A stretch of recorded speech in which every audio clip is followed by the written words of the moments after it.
So I want to talk about just what I've been thinking about was, the popularity of the Book of Boba Fett versus the Mandalorian.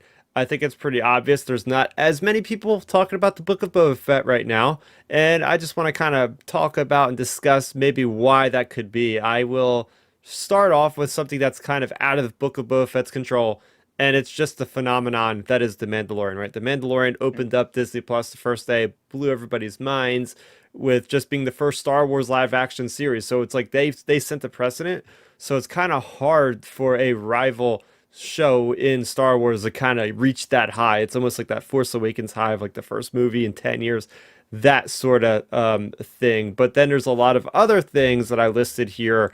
And the big one here is, yeah, it doesn't have a Baby Yoda. It doesn't have a Grogu. And right now there's not a lot of audience surprises in the show. We were talking about the first almost real one happening in episode 4 is just about the Mandalorian theme song. Now, is this too much of a crutch for this show to lie on to kind of boost its ratings up like it should be? So let's kind of go around the virtual room and just kind of talk about our thoughts with Mandalorian or with the Book of Boba Fett, at that halfway point, how we're feeling about it in general. Yeah, I have to agree with what I mean. Everything you said is correct. It's not the first show. There's no Grogu. I get that.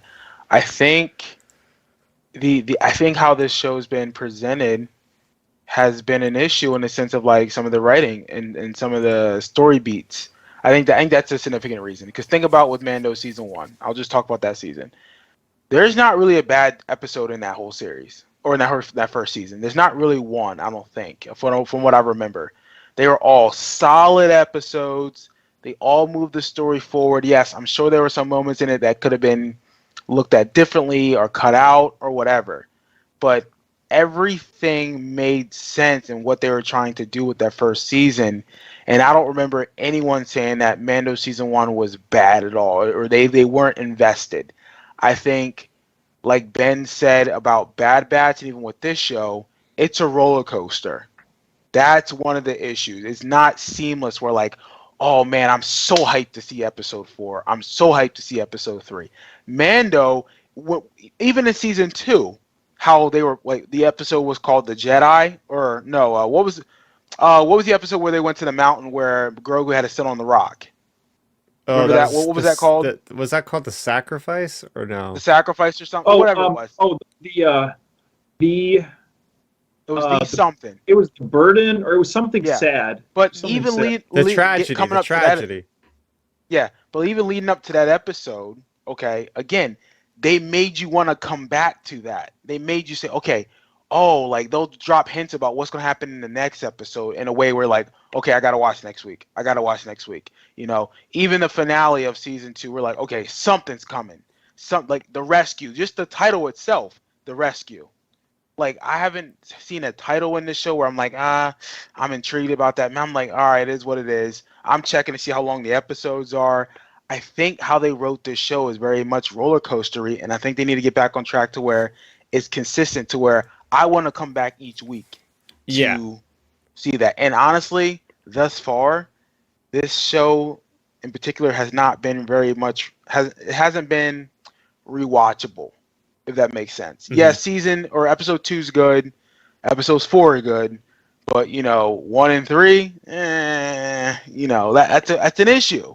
I So I think what could be here is the unclear plot. There's not really a yeah, current hook. I think Ben was talking about this before about the hook. There's not that draw that's going to get us to watch the next episode right away. We have to stay up exactly at 3 a.m. on the East Coast to watch it, before being spoiled. That sort of thing is just not happening anymore these days, it seems like. right. Absolutely. But think about it though. In season 2, how many times did we speculate like for each episode or someone showing up? Like even Ahsoka's episode, we knew she was going to be in there. Like we just had a strong feeling because how they wrote the previous episode. They said go to this planet and seek out this Jedi or whomever they said, and we're like, oh, that's got to be Ahsoka. I'm invested. Like you just knew that you had to watch. This show, they're not giving us that yet. Yeah, Ben, would you say that maybe that the flashbacks are kind of cutting out the pacing a little bit, slowing it down? Not even that. I would say what's slowing it down and what's hampering the show completely. So, as I said, my best friend, he comes over every week to watch the show. We always order pizza and whatnot. And we were talking about it this week, and I think the issue is they set such a high precedence with Boba in season 2 of Mando. They made him the Boba from season 2 of Mando compared to the Boba at the beginning of Mando of this season. They're two totally different characters, completely different in my opinion, because he comes in and just sure there's just stormtroopers, but he comes in and literally shows no mercy and is just brutally killing all these people. And then, he literally was ready to shoot down the dark troopers that had Grogu. And then even to show his ruthlessness, he had Fennec Shan ready to blow Grogu right off the ridge. Like, he literally had her with the sniper ready. So how do we go from that Boba, who's, Rodriguez said in the behind the scenes thing, he's a legend, you got to introduce him as a legend, all this sort of stuff, to Boba, who's not fired his blaster through the first 3 or 4 episodes, in the present day. So, my thing with that, it's like they gave us two different feelings to a character, and it made the precedence real weird because in the back of everybody's minds in Mando season 2, we had Boba kicking butt, and then we get to this show and it's like, nah, I'm just gonna get walked all over. So I think that's what's hurting the character the most, is that they set the expectation so high for this character to be so action packed, doesn't take no for an answer type deal, and then he comes into this show and he's getting outsmarted by just nobodies basically, and that's hurting. That's what I think's hurt people's enthusiasm for the show. And then, as you both mentioned, of course, the biggest thing that even Mando doesn't even have, or that Mando can't control, is the Grogu phenomenon. Because if this show started out with Grogu in it and the other one didn't, if this was the first show and throw Grogu in the present, throw Grogu in the past somehow, whatever, rewrite everything, people would be reacting probably pretty similarly, I would say. Because Grogu's such a phenomenon. That's the draw for Mando season 3. Don't get me wrong, we have the Luke stuff potentially. We have all this other stuff with Bo-Katan, whatever. But people are excited because they can't wait to see when Mando reunites with Grogu. That's what the draw. That's what the draw is. That's all that people, us as hardcore fans, we're excited for all this, that. Thrawn this, Luke that, whatever that. What our moms and dads are excited about. They're excited to see Baby Yoda and Mando reunite. That's what they want. So Boba's never going to have that in this show. So they're either going to have to step up the action, I think, in this show, or they're going to have to just crank up the cameo game a little bit harder and give us the Boss, give us the Cad Banes, give us the potentially Han Solos, give us the Kira, give us those type of characters, write them in like they did with Mando season 2. But I think they're going to have to crank up some of those to set the standard, because it's hard to compete with basically another Boba Fett, which is Mando. Yeah, I think with the action that you mentioned, Ben. Now, the action sequences, we had one of the best action sequences in any Star Wars anything recently in episode 2. With that train sequence was amazing. The sense of speed that was had, the swoop bikes, the sand people, everybody involved in that scene was awesome. And then the next episode, you have one of the worst chase scenes I've seen in anything recently. And it's these speeders that are going at 10 miles an hour down the streets. I could run faster than these things. What's going on here? well, that's my point, Chris, is okay, so take that sequence, for example. Take the Boba from season 2 of Mando, of how he goes in and wipes out those stormtroopers.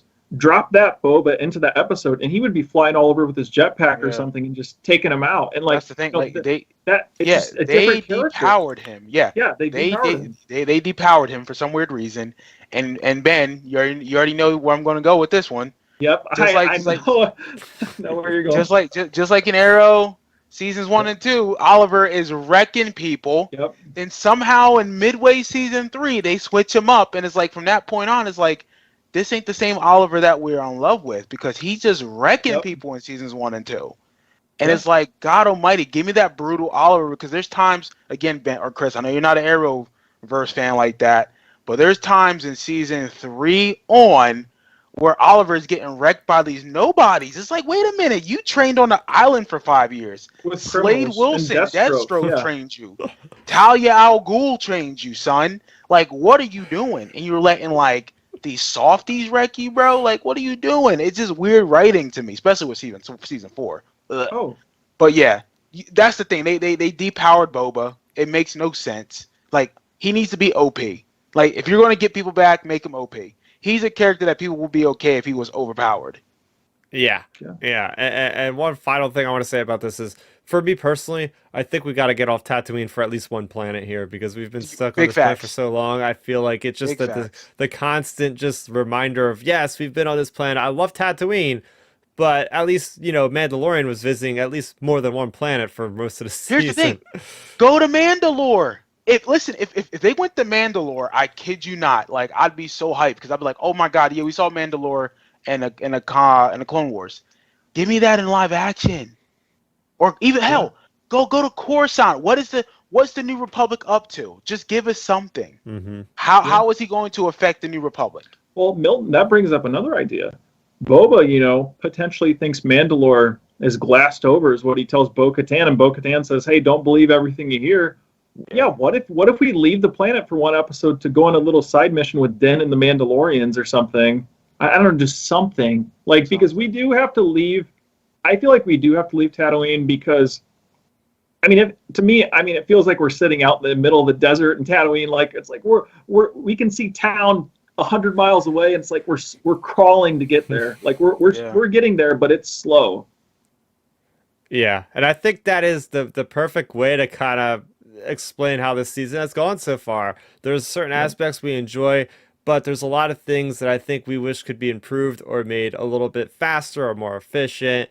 So yeah, tell us your thoughts, guys, in the comment section down below for how you're feeling about the Book of Boba Fett compared to The Mandalorian. Are you enjoying it? Do you think some things need to improve? Make sure you go ahead and subscribe to the channel to see more on our thoughts on the Book of Boba Fett, and for our podcast every Friday at 9 o'clock Eastern. Thanks for watching, everybody.